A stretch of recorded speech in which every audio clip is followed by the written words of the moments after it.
నమస్తే, good evening. Welcome to స్వతంత్ర news. నేను సోనియారావు. బులెటిన్ల ముందుగా హెడ్లైన్ చూద్దాం. వాలంటీర్లు రాజీనామా చేయాలని బెదిరిస్తున్నారు. ఎన్నికల కోసం ఉపయోగించాలని పన్నాగం పన్నారన్న బాబు.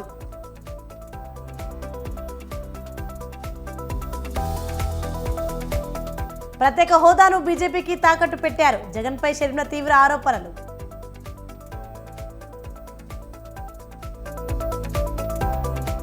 ఆరు గ్యారెంటీలతో కాంగ్రెస్ మోసం చేస్తోంది. రానున్న ఎన్నికల్లో బుద్ధి చెప్పాలన్న హరీష్ రావు.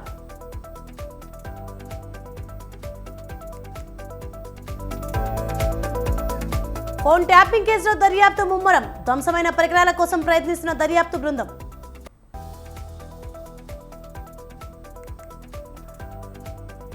కేజ్రీవాల్ కు వ్యతిరేకంగా బీజేపీ మద్దతు ఇస్తోంది. లిక్కర్ కేసులో సంజయ్ సింగ్ కీలక వ్యాఖ్యలు. తెలుగు రాష్ట్రాల్లో మండుతున్న ఎండలు. బయటకు రావాలంటేనే భయపడుతున్న జనాలు.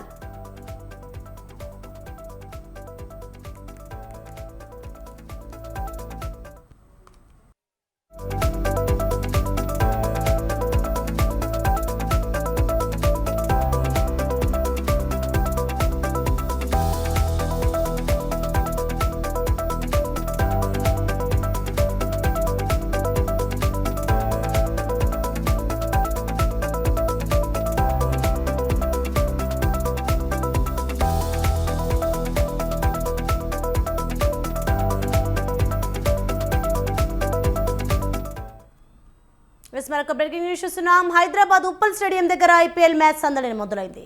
ఉప్పల్ స్టేడియం పరిసర ప్రాంతాల్లో 41 డిగ్రీల ఉష్ణోగ్రతలతో ఎండలు మండిపోతున్నా అవేమీ లెక్క చేయకుండా క్రికెట్ ఫ్యాన్స్ స్టేడియం వైపు తరలి వస్తున్నారు. తమ అభిమాన ప్లేయర్ మహేంద్ర సింగ్ ధోనీని ఒక్కసారైనా చూడాలని అభిమానులు ఆరాటపడుతున్నారు.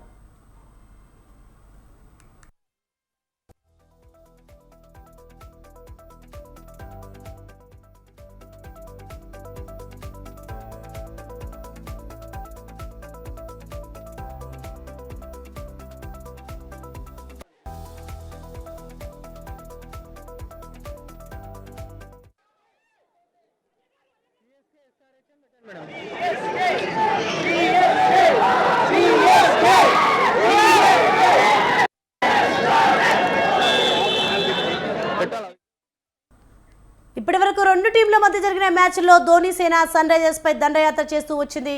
ఈ రోజు కూడా మళ్ళీ అదే రిపీట్ చేయాలని చెన్నై టీం ప్లాన్ చేస్తోంది. ఇక హైదరాబాద్లో జరిగిన చివరి మ్యాచ్లో ఐపీఎల్ రికార్డులు బద్దలు కొట్టిన హెచ్ఆర్హెచ్ కూడా మళ్ళీ అదే జోష్ను కొనసాగించాలని చూస్తోంది.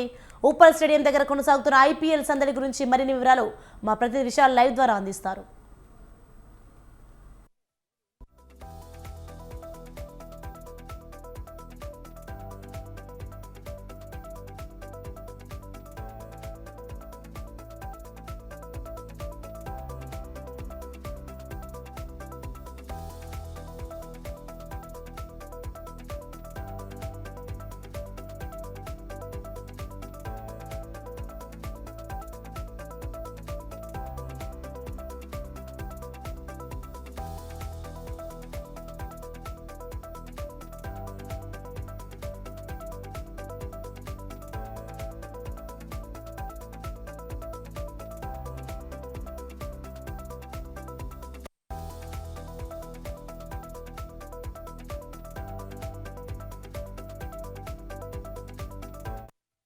బ్రేకింగ్ న్యూస్ చూస్తున్నాం మనం. హైదరాబాద్ ఉప్పల్ స్టేడియం దగ్గర ఐపీఎల్ మ్యాచ్ సందడి మొదలైంది.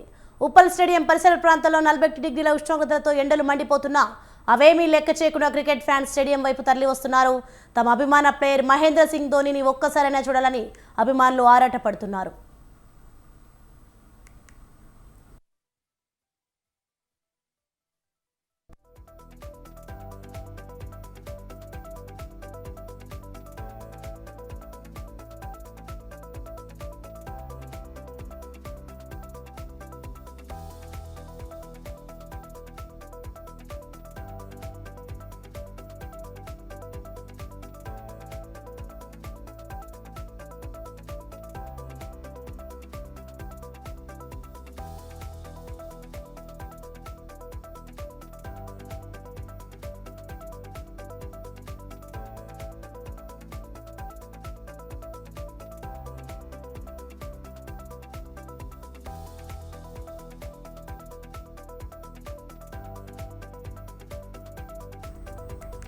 ఇక హైదరాబాద్లో జరిగిన చివరి మ్యాచ్లో ఐపీఎల్ రికార్డులు బద్దలు కొట్టిన ఎస్ఆర్హెచ్ కూడా మళ్ళీ అదే జోష్ కొనసాగించాలని చూస్తుంది. ఉప్పల్ స్టేడియం దగ్గర కొనసాగుతున్న ఐపీఎల్ సందడి గురించి మరిన్ని వివరాలు మా ప్రతినిధి విశాల్ లైవ్ ద్వారా అందిస్తారు. ఎస్ విశాల్. రైట్ శివాని, ఇప్పుడెప్పుడు హైదరాబాద్ ఉప్పల్ క్రికెట్ స్టేడియంలో చెన్నై సూపర్ కింగ్స్ మ్యాచ్ జరుగుతుందని ఎప్పటి నుంచో క్రికెట్ ఫ్యాన్స్ అందరూ ఎదురు చూస్తున్నారు. ఇక వారి కళ ఈ రోజు నెరవేరబోతుంది. ఇక మరి కాసేపటి అంటే సాయంత్రం 7:30 ఈ మ్యాచ్ ప్రారంభం కాబోతుంది. ఇప్పటికే హైదరాబాద్ ఉప్పల్ స్టేడియం పరిసరాల్లో 41 డిగ్రీల ఉష్ణోగ్రతలు నమోదవుతున్నప్పటికీ అవేమీ లెక్క చేయకుండా క్రికెట్ ఫ్యాన్స్ అందరూ స్టేడియం వైపు తరలి వస్తున్నారు. ఇక 3వ స్థానంలో ఉన్న చెన్నై సూపర్ కింగ్స్ తోటి 7వ స్థానంలో ఉన్న సన్ రైజ్ హైదరాబాద్ ఈ రోజు పోటీ పడబోతుంది. ఇక ఇరు జట్ల మధ్య ఇప్పటి వరకు దాదాపు 19 మ్యాచ్లు జరిగితే అందులో 15 మ్యాచ్లు చెన్నై సూపర్ కింగ్స్ గెలిచింది. కేవలం 4 మ్యాచ్ల్లో మాత్రమే సన్ రైజర్స్ గెలిచింది. ఇక ఈ రోజు కూడా Chennai super kings sunrisers మీద అదే దండయాత్రను కొనసాగిస్తుందని అటు క్రికెట్ సిఎస్కే ఫ్యాన్స్ తెలుస్తూ వస్తున్నారు. ఇక గత చివరి మ్యాచ్ అంటే 27న జరిగిన ఇదే స్టేడియంలో 27న జరిగిన మ్యాచ్ లో ఐపీఎల్ రికార్డులను ఎస్ఎస్కే మొత్తం బద్దలు కొట్టిన పరిస్థితి. 277 పరుగులని ఎస్ఆర్హెచ్ సన్ రైజర్స్ హైదరాబాద్ 2277 పరుగులను కొట్టి రికార్డులను బద్దలు కొట్టింది. మళ్ళీ అదే రికార్డుని ఈ రోజు కొనసాగిస్తుందని కూడా అటు ఫ్యాన్స్ అందరూ కూడా వారి పరుగులను కొట్టి రికార్డులను బద్దలు కొట్టింది. మళ్ళీ అదే రికార్డుని ఈ రోజు కొనసాగిస్తుందని కూడా అటు ఫ్యాన్స్ అందరూ కూడా వారి భావాన్ని తెలియజేస్తున్నారు. రైట్ ప్రస్తుతం ఉప్పల్ పరిసర ప్రాంతాల్లో దాదాపు 41 డిగ్రీల ఉష్ణోగ్రత నమోదవుతున్నప్పటికీ అవేమీ లెక్క చేయకుండా కేవలం తమ అభిమాన ప్లేయర్ని చూడాలి, ఈ ధోని కెప్టెన్సీలో చూడాలి, తన ఆట తీరుని చూడాలనే ఒక కుతూహలంతో క్రికెట్ ఫ్యాన్స్ అందరూ కూడా స్టేడియం వైపు తరలి వస్తున్నారు. ఇప్పటి వరకు చెన్నై సూపర్ కింగ్స్ అటు సన్ రైజర్స్ హైదరాబాద్ మ్యాచ్ మొత్తం 19 మ్యాచ్లు జరిగితే 15 మ్యాచ్ల్లో చెన్నై సూపర్ కింగ్స్ దండయాత్రను కొనసాగించింది. కానీ ఈ రోజు జరిగే మ్యాచ్లో మాత్రం ఎస్ఆర్హెచ్ గెలుస్తుందని ఎస్ఆర్హెచ్ ఫ్యాన్స్ అంటున్నారు. మరోవైపు ఉప్పల్ క్రికెట్ స్టేడియంలో 27న జరిగిన మ్యాచ్లో దాదాపు 277 పరుగులు వేసి సన్ రైజర్స్ హైదరాబాద్ ఐపీఎల్ రికార్డులను బద్దలు కొట్టింది. మళ్ళీ అదే రిపీట్ అవుతుందని కూడా వ్యక్తమిస్తారు. చెప్పండి బ్రో, ఇదే స్టేడియంలో చివరిగా జరిగిన మ్యాచ్లో ఐపీఎల్ రికార్డులను ఎస్ఆర్హెచ్ బద్దలు కొట్టింది. ఈ రోజు కూడా మళ్ళీ అదే రిపీట్ అవుతుందంటారా? ఈసారి కమెంట్స్ క్రౌడ్ ని సైలెంట్ చేస్తారు బ్రో.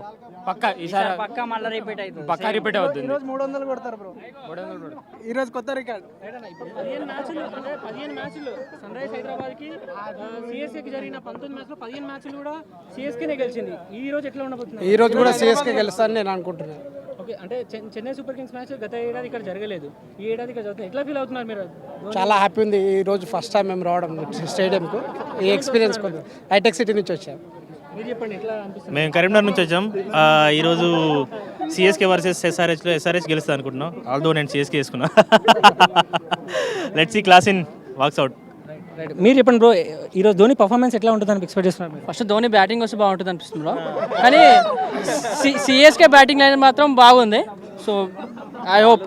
ఈరోజు ఈ రెండు టీంలు కూడా ఆడిన చివరి మ్యాచ్లో ఓడిపోయాయి. ఈ రోజు ఎలా ఉండబోతుంది అంటారు? లేదండి, ఇవాళ కన్ఫర్మ్ సిఎస్కేనే విన్ అవుతుంది.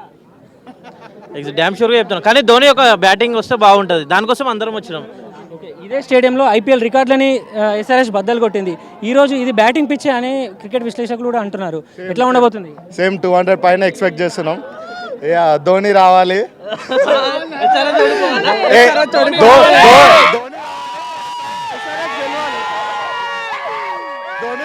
ఎస్ఆర్హెచ్ గెలవాలి. ఎస్ఆర్హెచ్ ముందుగా టాస్ గెలిచి బ్యాటింగ్ తీసుకుంటే ఎంత స్కోర్ చేయాల్సిన అవసరం ఉంటుంది? మినిమం 200 చేయాలి. రైట్, ఇది ఒకవేళ టాస్ గెలిచి బ్యాటింగ్ కనుక తీసుకుంటే ఎస్ఆర్హెచ్ మాత్రం 200 పైగా పరుగులు చేస్తేనే సిఎస్కే టీంని బీట్ చేసే అవకాశం ఉంటుందని కూడా క్రికెట్ ఫ్యాన్స్ చెప్తున్నారు. మొత్తానికి హైదరాబాద్లో మొత్తం 7 మ్యాచ్లు ఐపీఎల్ మ్యాచ్లు ఉంటాయి. ఇది రెండవది. ఇంకా మిగిలిన 5 మ్యాచ్లు ఉన్నాయి. మిగిలిన 5 మ్యాచ్లు హైదరాబాద్ వేదికగా జరుగుతాయి. తర్వాత RCB match, royal Challengers Bengaluru match కూడా ఇక్కడే ఉండబోతుంది. ముఖ్యంగా గత 2022లో సిఎస్కే మ్యాచ్ ఇక్కడ జరగాలని క్రికెట్ ఫ్యాన్స్ అనుకున్నప్పటికీ కూడా ఇక్కడ జరగలేదు. ఈసారి మాత్రం చెన్నై సూపర్ కింగ్స్ మ్యాచ్ ఇక్కడ జరగడంతో క్రికెట్ ఫ్యాన్స్ అందరూ కూడా పెద్ద ఎత్తున స్టేడియం తరలివచ్చారు. చెప్పండి బ్రో, ఈసారి ఎట్లా ఉండబోతుంది అనుకుంటారు మ్యాచ్ ఈరోజు? చాలా ఎక్సైటింగ్గా ఉంది. మాకైతే ధోనిని చూస్తున్నామని ఆనందం అయితే చాలా ఉంది. చూడాలి ఇక. అంటే ఇదే స్టేడియంలో ఐపీఎల్ రికార్డులని ఎస్ఆర్హెచ్ బద్దలు కొట్టింది మొన్న జరిగిన మ్యాచ్లో. ఈ రోజు ఎట్లా ఉండబోతుంది? ఈరోజు చెన్నై బద్దలు కొడతాయి రికార్డు. రైట్.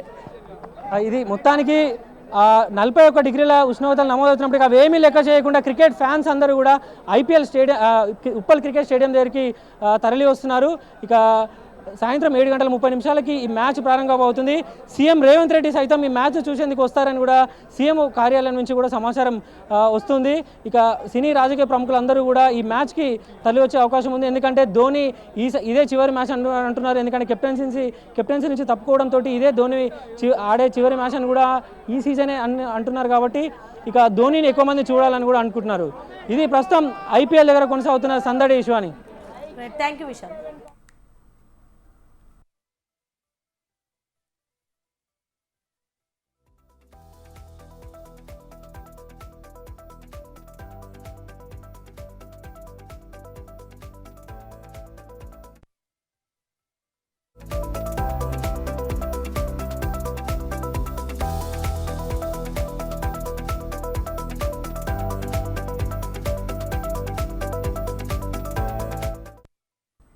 మరొక బ్రేకింగ్ న్యూస్ చూస్తున్నాం మనం. ఢిల్లీ లిక్కర్ స్కామ్ కేసులో మరో కీలక పరిణామం చోటు చేసుకుంది.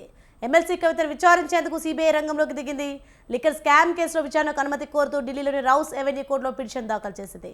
రిమాండ్లో భాగంగా ప్రస్తుతం కవిత తిహార్ జైల్లో ఉన్నారు. కాగా లిక్కర్ పాలసీ కేసులో కవితను విచారించాల్సిన అవసరం ఉందని సిబిఐ పిటిషన్లో పేర్కొంది.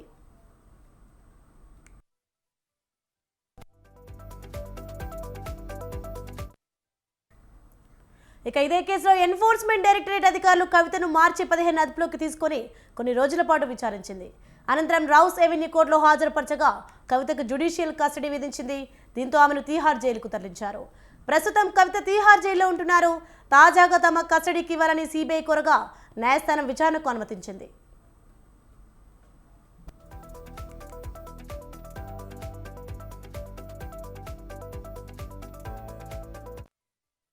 ఇదే కేసులో కవితకు గతంలో కూడా సిబిఐ నోటీసులు ఇచ్చింది. తమ ఎదుట హాజరు కావాలని కోరింది, కానీ హాజరు కాలేదు. తాజాగా సిబిఐ కస్టడీ కోరుతూ న్యాయస్థానంలో పిటిషన్ వేసింది. కోర్టు అనుమతితో సిబిఐ కవితను విచారించనుంది.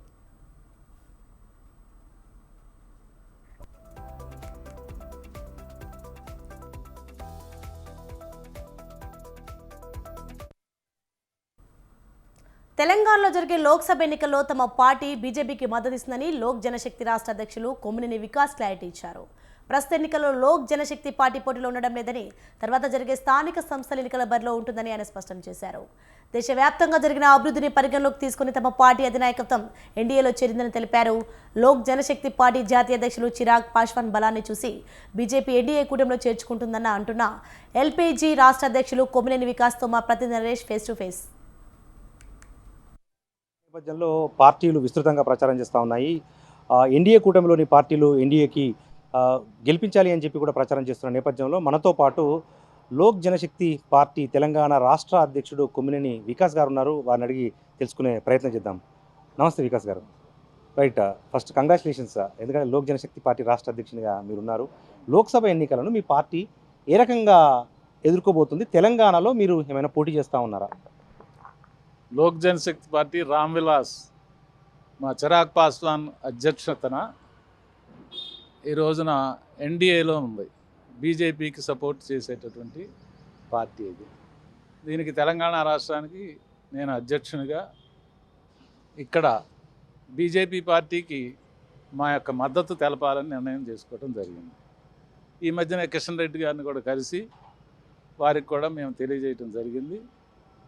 కాబట్టి ఈ ఎన్నికల్లో నేను తప్పనిసరిగా ఎక్కడెక్కడ సాధ్యమైనంత వరకు అన్ని నియోజకవర్గాల్లోనూ నేను తిరిగి విస్తృతంగా బీజేపీ విజయానికి మేము కృషి చేస్తామని తెలియజేస్తాం. రైట్.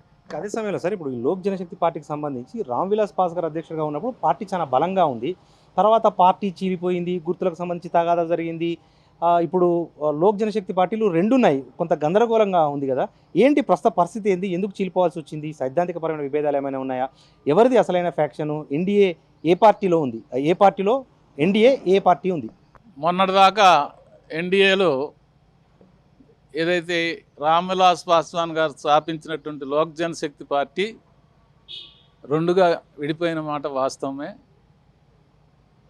వారి యొక్క సోదరుడు పశుపతినాథ్ పారస్ గారు రాష్ట్రీయ లోక్ జనశక్తి పార్టీ అని చెప్పి ఆయన, తర్వాత వారి కుమారుడు మా నాయకుడైనటువంటి చిరాగ్ పాస్వాన్ లోక్ జనశక్తి పార్టీ రామ్ విలాస్ అనే దీనిగా రెండు పార్టీలుగా విడిపోవడం జరిగింది. అయితే పశుపతినాథ్ పారస్ గారు మేము 5 పార్లమెంటు స్థానాలను గెలుచుకోవటంలో నలుగురిని తీసుకుని ఎన్డీఏలో చేరి మంత్రిగా ఆయన ప్రమాణ స్వీకారం చేయడం జరిగింది. అప్పుడు ఇతను ఒంటరివాణ్ణి చేసి ఇతను ఒంటరి పోరాటమే చిరాగ్ పాస్వాన్కి ఒక బలం చేకూరిందని చెప్పి చెప్పక తప్పదు. వారు బీహార్లో జనంలోకి వెళ్ళిపోయి తన పార్టీని బలోపేతం చేసుకోవటమే ఏకైక లక్ష్యంగా ముందుకు వెళ్ళడం జరిగింది. అక్కడ బిహారీ ఫస్ట్ అనేటటువంటి నినాదాన్ని తీసుకుని యువకులు అన్ని రంగాల్లో ఉన్నటువంటి ఈ ఒరిజినల్గా ఉన్నటువంటి రామ్ విలాస్ పాస్వాన్ గారి కేడర్ ఏదైతే ఉందో పార్టీలో, ఆ కేడర్ని పూర్తిగా ఇతను వైపు మలుచుకోవటం జరిగింది. మా చిరాగ్ పాస్వాన్ గారిని వారి పార్టీని గుర్తించి వారికి ఈ రకమైనటువంటి ప్రాతినిధ్యం ఇవ్వటం జరిగింది. అయితే ఇప్పుడు అదే సమయంలో చిరాగ్ పాస్వాన్ను అధికారికంగా ఎన్డీఏ గుర్తించింది, చేర్చుకుంది, 5 సీట్లు కూడా ఇచ్చింది బీహార్లో. కానీ నిన్న 5 సీట్లు అభ్యర్థులను ప్రకటించగానే చాలామంది నేతలు చిరాగ్ పాస్వాన్ను తప్పిదం చేస్తూ ఉన్నాడు, అభ్యర్థులు సమర్థులు నిలబెట్టకుండా ఓడిపోయే అభ్యర్థులు నిలబెడుతున్నాడు ఒక ఆరోపణతో చాలామంది నేతలు బయటకు వెళ్ళిపోతున్న పరిస్థితుల్లో ఎల్జేపీ భవిష్యత్తు ఏ రకంగా ఉండబోతోంది బీహార్లో? చిరాగ్ పాస్వాన్ చాలా స్ఫురద్రూపి నా ఒపీనియన్లో. అతను తీసుకునే నిర్ణయాలన్నీ కూడా ప్రజాభీష్టం మేరకు ప్రజల్లో ఎవరైతే పలుకుబడి కలిగి ఉంటారో, ఎవరు గెలవడానికి సామర్థ్యవంతమైనటువంటి నాయకత్వాన్ని అతను బలపరుస్తాడు. అదే ఉద్దేశంతో ఇప్పుడు ఉన్నటువంటి 5 స్థానాలని కూడా గెలిపించుకోవటమే కాకుండా తతిమ్మ 35 నియోజకవర్గాల్లో కూడా తన యొక్క శక్తి అంతా కూడా ఎన్డీఏకి 40 సీట్లు మనం ఏ రకంగా సాధించుకోవాలనేటటువంటి ఏకైక ధ్యేయంతో పనిచేస్తున్నటువంటి నాయకుడు. అటువంటి నాయకుడు ఏదో తాత్కాలికమైన ప్రయోజనాల కోసం ఈ రకమైన వేరే నిర్ణయాలు తీసుకుంటాడని నేనైతే భావించట్లా. ఇది తెలంగాణ ఎన్నికల్లో మేము ఇప్పుడు పోటీ చేయట్లేదు, కానీ వచ్చే స్థానిక సంస్థ ఎన్నికల్లో ఖచ్చితంగా లోక్ జనశక్తి పార్టీ రామ్ విలాస్ పార్టీ తరఫున తెలంగాణ చాలా జిల్లాల్లో నిలబెడతామని చెప్పి కూడా ఆ పార్టీ తెలంగాణ శాఖ అధ్యక్షుడు కొమ్మినేని వికాస్ గారు స్పష్టం చేస్తూ ఉన్నారు. ఇక అదే సమయంలో జాతీయ స్థాయిలో ఎన్డీఏ కూటమిలో లోక్ జనశక్తి పార్టీ ఉన్న నేపథ్యంలో తెలంగాణలో కూడా బీజేపీ అభ్యర్థుల గెలుపు కోసము తమ వంతు సహకారము అందజేస్తామని చెప్పి కూడా కొమ్మినేని వికాస్ గారు స్పష్టం చేస్తూ ఉన్నారు. కెమెరా పర్సన్ సుధాకర్తో కలిసి నరేష్, స్వతంత్ర, హైదరాబాద్. ఆదిలాబాద్ జిల్లాలో రైతులకు మద్దతుగా బీఆర్ఎస్ ఆధ్వర్యంలో రేపు R&B గెస్ట్ హౌస్ వద్ద రైతు దీక్ష నిర్వహిస్తున్నట్లు మాజీ మంత్రి జోగురామన్న తెలిపారు. ఈ దీక్షకు రైతులు పెద్ద ఎత్తున హాజరు కావాలని కోరారు. వ్యవసాయ రంగంలో ప్రత్యేక బడ్జెట్ విధానం సంగతి ఏమైందని ఆయన ప్రశ్నించారు. శనగలు, సోయా పంటలు కొనుగోలును తూతూ మంత్రంగా జరిపారన్నారు. పంట నష్టపోయిన రైతులకు నష్టపరిహారం ఇవ్వాలని డిమాండ్ చేశారు. కేసీఆర్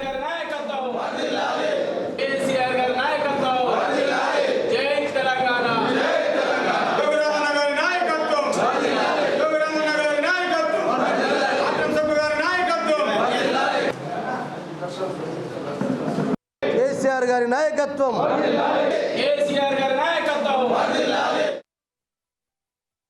దానికి లిమిట్ లేకుండా అందరి రైతుల ఖాతాలలో రైతు బంధు డబ్బులు జమ చేయాలని చెప్పి మొదటి డిమాండ్. రెండవ డిమాండ్, మీ సోనియమ్మ జన్మదినం డిసెంబర్ 9 నాడు అయింది. మరి రేవంత్ రెడ్డి గారికి మర్చిపోయిండో, మతి భ్రమించిందో, మతి స్థిమితం లేకుండా ఉన్నాడో కానీ రేవంత్ రెడ్డి గారు నీ మొద్దును నిద్ర మానుకో. మీ సోనియా గాంధీ గారి యొక్క జన్మదినం డిసెంబర్ 9 అయిపోయింది, జనవరి 9 అయిపోయింది, ఫిబ్రవరి 9 అయిపోయింది, ఏప్రిల్ 9 వస్తున్నది. అంటే మరి ఎన్ని నెలలు కావాలా? మీరు ఇట్లా కట్టండి. కేసీఆర్ ఇచ్చినటువంటి ₹1,00,000 కట్టేసి 2 లక్షలు లేపుకొని రండి. నేను 7 తారీఖు నాడు ప్రమాణ స్వీకారం చేస్తాం. 9 నాడు మీ ₹2,00,000 మాఫ్ అన్నాం. మేము అయినా ఓపిక పట్టినాం 4 నెలలు. అది ₹2,00,000 తొందరలోనే రైతుల రుణాల్ని మాఫీ చేయాలని చెప్పి, ₹2,00,000 రుణాన్ని మాఫీ చేయాలని చెప్పి బీఆర్ఎస్ నేత వేధింపులు తరలేక చిట్ ఫండ్స్ మేనేజర్ ఆత్మహత్యానికి పాల్పడిన ఘటన హన్మకొండ జిల్లాలో కలకలం రేపింది. తన చావుకు బీఆర్ఎస్ నేతే కారణమంటూ సదరు బాధితులు ఆవేదనతో చెప్పిన ఆడియో ఇప్పుడు సోషల్ మీడియాలో వైరల్గా మారింది. పరకాల సోమనాథ్ చిట్స్ మేనేజర్ దుమాల బాబురావు బలవన్మరణకు పాల్పడ్డాడు. బీఆర్ఎస్ నేత నాగుర్ల వెంకటేశ్వర్లు వేధింపులు భరించలేక ఈ అఘాయిత్యానికి పాల్పడినట్లు బాబురావు ఆడియోలో తెలిపారు. చిట్ ఫండ్స్ బాధితుల ఒత్తిడి, బీఆర్ఎస్ రైతు రుణ విమోచన మాజీ చైర్మన్ నాగుర్ల వెంకటేశ్వర్లు తన చావుకు కారణమంటూ లెటర్ రాయడంతో పాటు ఓ వీడియోను కూడా బాబురావు సోషల్ మీడియాలో పోస్ట్ చేశాడు. ప్రస్తుతం బాబురావు ఆడియో సోషల్ మీడియాలో వైరల్గా మారింది.